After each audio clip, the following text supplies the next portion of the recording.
नमस्कार दोस्तों, आइए जानते हैं मध्य प्रदेश लाइन अटेंडेंट यानी कि जो लाइनमैन है इनका काम क्या होता है।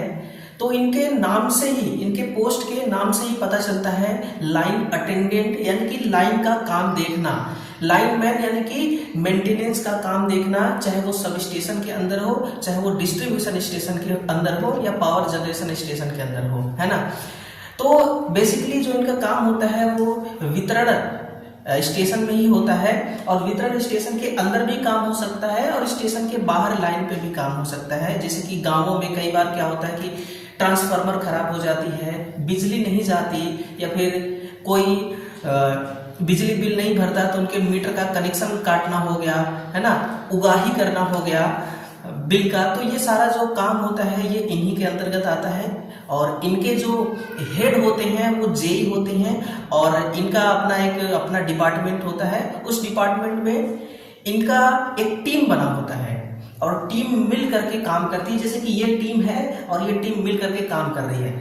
तो बेसिकली इनका काम अगर आप समझना चाहें तो साफ शब्दों में समझ सकते हैं कि जो मान लीजिए कि ट्रांसफार्मर है, ट्रांसफार्मर, नया ट्रांसफार्मर बैठ रहा है किसी गांव में, किसी मोहल्ला में, तो वहां पर ये वर्कर के तौर पे काम करेंगे। लाइन अटेंडेंट जो है ना, ये काम करेंगे जाकर के वहां पर, जैसे कि केबल को लगाना, केबल कनेक्शन करना हो गया, है ना, और इनकमिंग देना, आउटगोइंग देना। अगर नया ट्रांसफार्मर यहाँ पर बैठाया जा रहा है तो इन सारी चीजों को देखना, ट्रांसफार्मर को वहां पर लगाना, इंस्टॉल करना, स्थापित करना, ट्रांसफार्मर का जो अर्थिंग होता है उस अर्थिंग को सही तरीके से अर्थ करना, ये सब काम इन्हीं का होता है। और ये कोई अकेला लाइन अटेंडेंट नहीं करता, उनका जो अपना एक टीम होता है, टीम मिल करके काम करती है, और इस प्रकार का इनका एक पहला काम होता है। इसके अलावा भी बहुत सारे काम होते हैं, जैसे कि कई बार खराब ट्रांसफार्मर हो जाते हैं, है ना, ट्रांसफार्मर चलते चलते कई बार जो हमारा वितरण ट्रांसफार्मर होता है ये हमेशा अनबैलेंस लोड पे काम कर रहा होता है। तो जब भी ट्रांसफार्मर अनबैलेंस लोड पे काम करता है तो उसका खराब होने का, उसका वाइंडिंग खराब होने का चांस सबसे ज्यादा रहता है। तो अगर ट्रांसफार्मर इस केस में खराब हो चुका है तो इसका रिपेयर करना, इसको मेंटेनेंस करना, ये देखिए पॉलिश वगैरह लगाना, है ना, लुब्रिकेशन करना, ऑयल डालना, और इसके बूसिंग की चेकिंग करना, ऑयल प्रेशर चेक करना, सिलिका जेल सही है या खराब है इसको एक्सचेंज करना, है ना। पुराने ट्रांसफार्मर के अंदर ये सारे केस, ये सारे दोष जो है, फॉल्ट, ये आपको देखने को मिलते रहते होंगे। तो इसको कौन सही करेगा? तो इसको सही करने वाला है लाइन अटेंडेंट। लाइन अटेंडेंट वहां पर जाकर के सही करेंगे, है ना। तो इन्हीं के अंदर बेसिकली काम आता है, चाहे ट्रांसफार्मर हो। और आपके सिलेबस में भी दोस्तों ये सब काम, सिलेबस के अंतर्गत भी ये ट्रांसफार्मर वगैरह दिया हुआ है, और ट्रांसफार्मर का काम भी आपको यहाँ पर जनरली करना पड़ जाता है। दूसरी काम जो है कि हमारे भारत देश में सबसे ज्यादा जो प्रॉब्लम है ये इसी चीज की प्रॉब्लम है कि एक मतलब कि कटआउट वाली, है ना।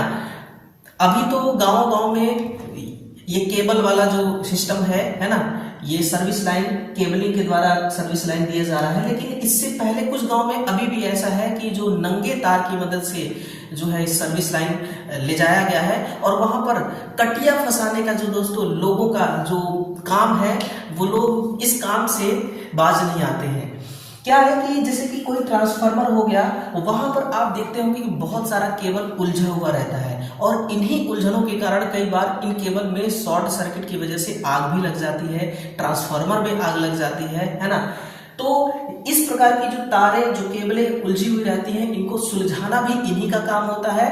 अगर मान लीजिए कि इन केस कोई एक व्यक्ति है, उसके घर में मीटर तक सप्लाई नहीं जा रही है, और वो लाइनमैन को फोन करता है, लाइन अटेंडेंट को फोन करता है, तो जो आपके फोन तो वहां जाएगा ना, स्टेशन में जाएगा, डिस्ट्रीब्यूशन स्टेशन में जाएगा, तो वहां का जो जो वहां का हेड रहेगा, कॉल रिसीवर रहेगा, वो कॉल रिसीव करेगा, और जिस टीम के अंदर काम कर रहे हैं आपके लाइनमैन, उन लाइनमैन तक ये जानकारी पहुंचेगी, और लाइनमैन वहां पर आकर के इसको ठीक करेगा। तो लाइन अटेंडेंट का ही ये काम होता है, मतलब उलझी हुई चीजों को सुलझाना, ये सब आप ही के अंतर्गत आता है। लेकिन इसमें थोड़ा सा रिस्क भी है ना, जान हानि का रिस्क है, बहुत ज्यादा रिस्क होता है। कई बार लाइन अटेंडेंट जो होते हैं उनकी मृत्यु भी हो जाती है। तो जब भी आप काम करेंगे बिल्कुल भी घबरा के काम नहीं करना है कि ऊपर से प्रेशर है कि जल्दी काम करो, है ना। प्रेशर तो हर डिपार्टमेंट में होता है काम का, लेकिन आपको अपने जान, अपने मानव सुरक्षा को ध्यान में रखते हुए काम करना है। किसी भी काम को जल्दबाजी नहीं करना है। ये सब आप ही का काम है, आपको ये सब करना पड़ेगा। और अगर आपने अप्रेंटिसशिप किया होगा अगर आप इलेक्ट्रीशियन से हैं तो इलेक्ट्रीशियन से अगर आपने अप्रेंटिसशिप किया होगा तो थोड़ा बहुत आपको काम आता भी होगा ऑलरेडी, है ना।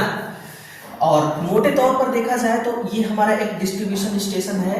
इस डिस्ट्रीब्यूशन स्टेशन में मान लीजिए कि 33,000 किलो वोल्ट की पावर आ रही है और यहाँ से पावर को हम डाउन करें, वोल्टेज को डाउन करके 11 kV में कन्वर्ट करके यहाँ से इसको गांव में भेज रहे हैं। गांव में, शहर में, कस्बों में इसको भेजा जा रहा है। तो ये एक स्टेशन है। इस स्टेशन में जितने भी इलेक्ट्रिकल से जुड़ी समस्याएं आएंगी वो सब लाइन अटेंडेंट को देखना होता है। और इनका एरिया भी बटा होता है ना। इनका एरिया बटा होता है, जैसे कि जो इनका पावर स्टेशन है, इस स्टेशन से एरिया बटे होते हैं कि ये जो लाइन जा रही है 11 kV की लाइन, ये इधर जा रही है, और जो दूसरी लाइन 11 kV की लाइन निकल रही है ये दूसरे एरिया में जा रही है। इसी प्रकार से अलग अलग इस पावर प्लांट की, इस डिस्ट्रीब्यूशन स्टेशन की जितनी कैपेसिटी होगी, जितनी क्षमता होगी, क्षमता के अकॉर्डिंग ये पावर को डिस्ट्रीब्यूट करती है area by area, location by location, है ना। तो हर एरिया का अपना एक इंचार्ज होता है और उस इंचार्ज के अंतर्गत लाइन अटेंडेंट आते हैं और वो काम करते हैं उन्हीं के अकॉर्डिंग। डेली शेड्यूल पर कुछ चीजें हैं जो आपको काम मिलेगा और कुछ चीज ऐसे हैं कि फॉल्ट आने पर ही आपको काम मिलेगा, है ना। तो बिजली खपत करने वाले यूजर्स जो है, उपभोक्ता बहुत ज्यादा है, इसलिए लाइन अटेंडेंट का ड्यूटी जो है इतना आराम का भी नहीं है। इसमें कुछ ना कुछ काम रहता ही है और जो भी काम होता है सब टीम वर्क होता है ना। अकेले काम नहीं करना होता, कम से कम 2 लोग 3 लोग मिलकर ही काम करते हैं, तो इतना काम का बोझ भी नहीं रहता है ना।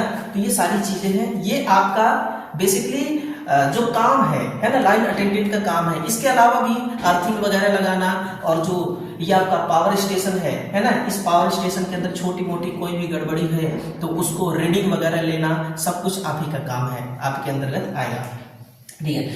अभी देखिए, कुछ टाइम पहले हमने एक वीडियो दिया था जिसमें ये सारे डाउट्स आपने क्लियर किए थे कि कितने फॉर्म भरे गए हैं और शारीरिक दक्षता जिसको फिजिकल कहते हैं वो आपके लिए क्या रहेगा और क्या नेगेटिव मार्क्स है या नहीं है। और सबसे बड़ा जो हमारा सवाल था कि सिलेबस, तो सिलेबस पर भी हमने डिटेल से थोड़ा डिस्कस किया हुआ है। तो इस वीडियो को जरूर देखिएगा। इस वीडियो के डिस्क्रिप्शन बॉक्स में या कमेंट में मैं इस वीडियो का लिंक डाल दूंगा, वहां से आप चाहें तो देख सकते हैं, ठीक है। तो वीडियो को शेयर कीजिएगा और अपना प्यार बनाए रखिएगा। Thank you.